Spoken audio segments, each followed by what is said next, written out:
Hey guys, welcome back to Man Interest 1-1. This is your boy Healthier6, and today I want to talk about the Canelo Cotto fight, or Cotto Canelo fight.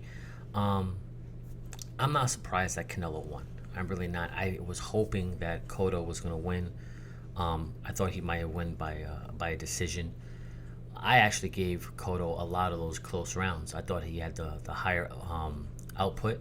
He had the more volume punches. I thought he did a little bit more. Canelo spent a lot of time in the middle of the ring. He wasn't doing very good at cutting off the ring, though the power shots from Canelo obviously had a much more effect than Cotto's shots against Canelo.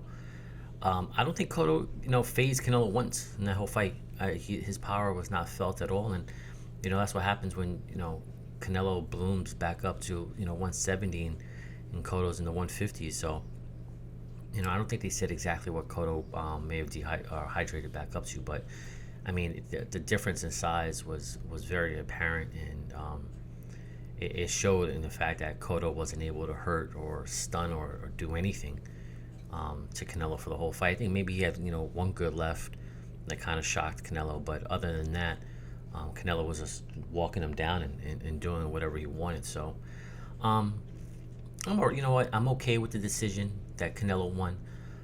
What I'm not okay with is the how wide the scores were. I mean, one judge, and I'm going to put a link to the time to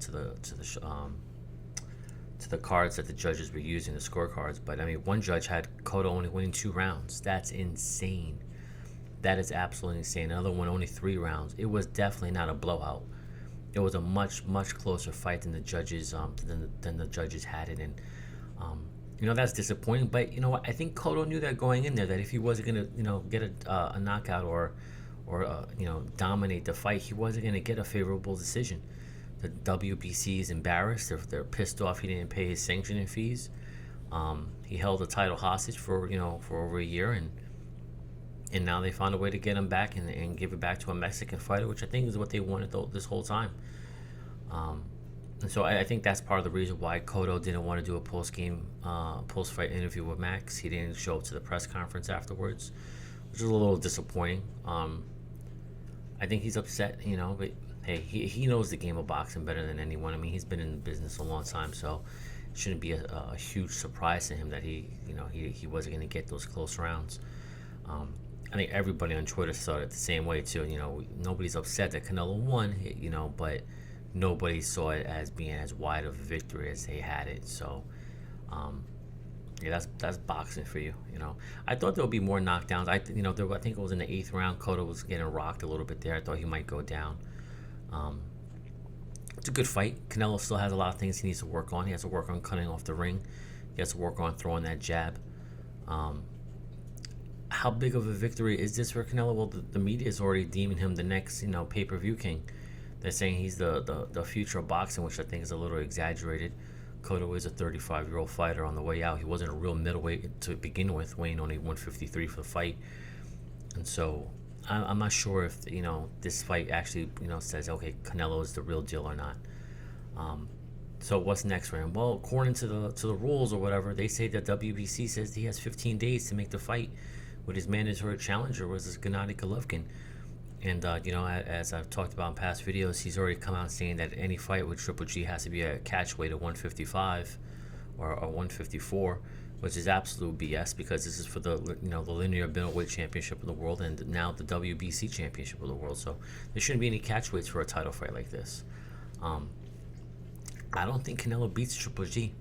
I don't. I think Triple G punches a whole lot harder than Cotto. He throws a lot of jabs. He's good with the left. He's good with the right. He knows how to cut off the ring.